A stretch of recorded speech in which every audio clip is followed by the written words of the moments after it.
Peace is a key result of love, happiness and joy of living in the Lord. He who aspires to the bettering of himself and humanity should ceaselessly strive to arrive at the exercise of that blessed attitude of mind by which he is enabled to put himself, mentally and sympathetically, in the place of others.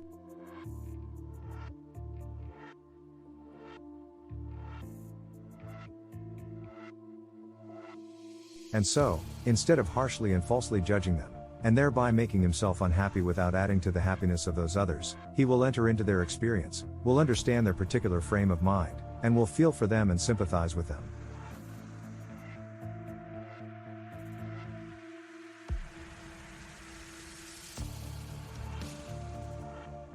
One of the great obstacles to the attainment of such an attitude of mind is prejudice, and until this is removed, it is impossible to act toward others as we would wish others to act toward us.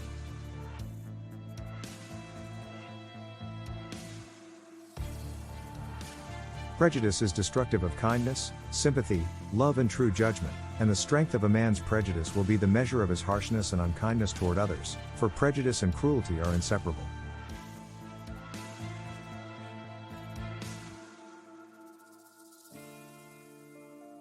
There is no rationality in prejudice, and, immediately it is aroused in a man, he ceases to act as a reasonable being, and gives way to rashness, anger, and injurious excitement.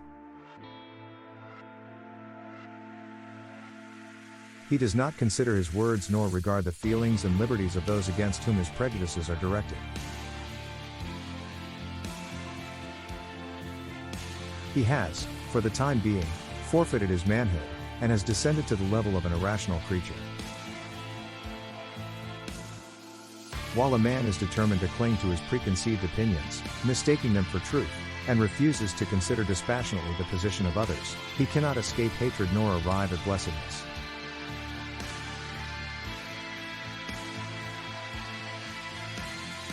The man who strives after gentleness, who aspires to act unselfishly toward others, will put away all his passionate prejudice and petty opinions, and will gradually acquire the power of thinking and feeling for others, of understanding their particular state of ignorance or knowledge, and thereby entering fully into their hearts and lives, sympathizing with them and seeing them as they are.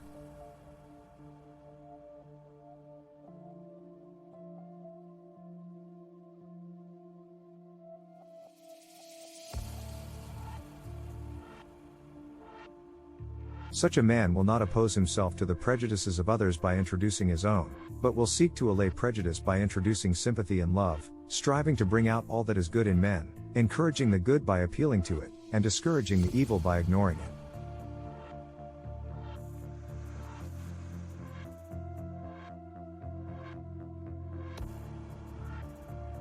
He will realize the good in the unselfish efforts of others, though their outward methods may be very different from his own, and will so rid his heart of hatred, and will fit it with love and blessedness.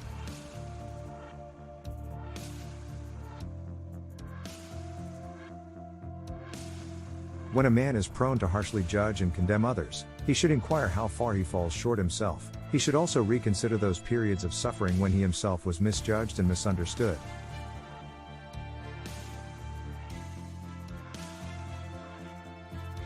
And, gathering wisdom and love from his own bitter experience, should studiously and self-sacrificingly refrain from piercing with anguish hearts that are as yet too weak to ignore, too immature and uninstructed to understand.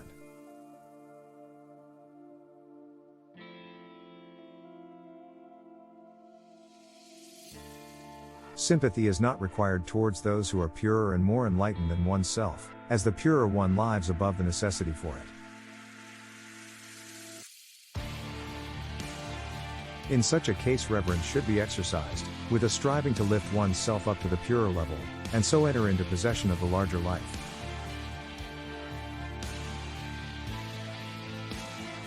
Nor can a man fully understand one who is wiser than himself, and before condemning, he should earnestly ask himself whether he is, after all, better than the man whom he has singled out as the object of his bitterness.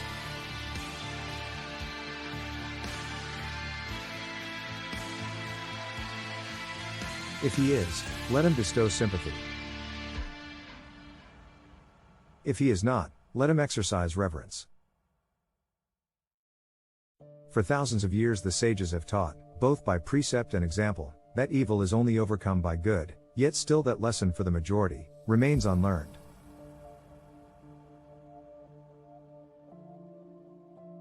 It is a lesson profound in its simplicity, and difficult to learn because men are blinded by the illusions of self. Men are still engaged in resenting, condemning, and fighting the evil in their own fellow men, thereby increasing the delusion in their own hearts, and adding to the world sum of misery and suffering.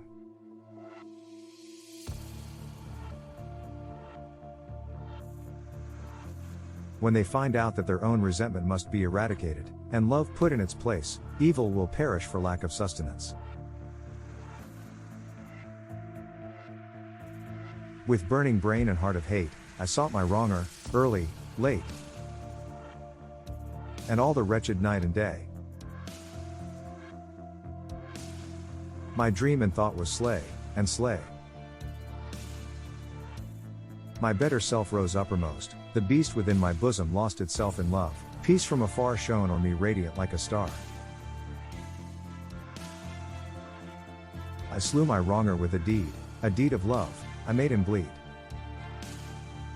With kindness, and I filled for years his soul with tenderness and tears. Dislike, resentment, and condemnation are all forms of hatred, and evil cannot cease until these are taken out of the heart. But the obliterating of injuries from the mind is merely one of the beginnings in wisdom. There is a still higher and better way. And that way is so to purify the heart and enlighten the mind that, far from having to forget injuries, there will be none to remember.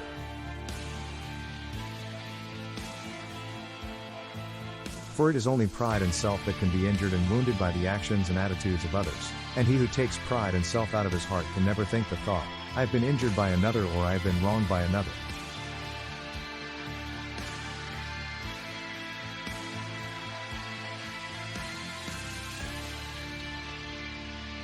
From a purified heart proceeds the right comprehension of things, and from the right comprehension of things proceeds the life that is peaceful, freed from bitterness and suffering, calm and wise.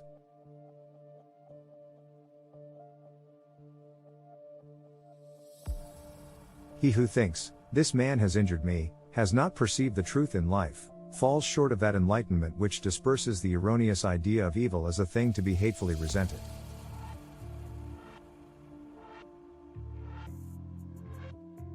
He who is troubled and disturbed about the sins of others is far from truth. He who is troubled and disturbed about his own sins is very near to the gate of wisdom.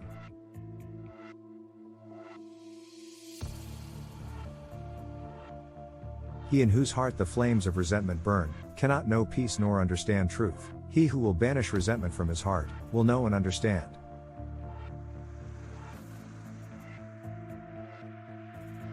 He who has taken evil out of his own heart cannot resent or resist it in others, for he is enlightened as to its origin and nature, and knows it as a manifestation of the mistakes of ignorance.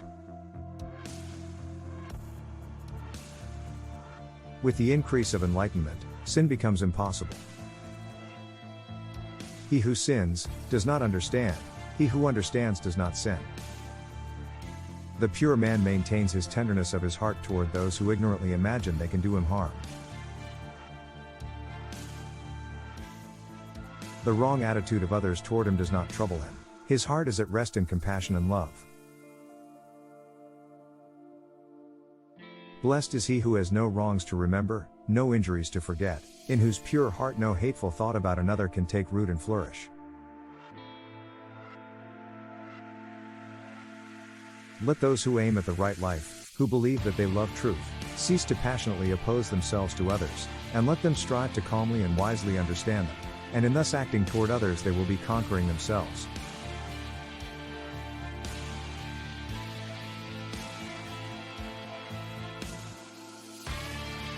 And while sympathizing with others, their own souls will be fed with the heavenly dews of kindness, and their hearts be strengthened and refreshed in the pleasant pastures of peace.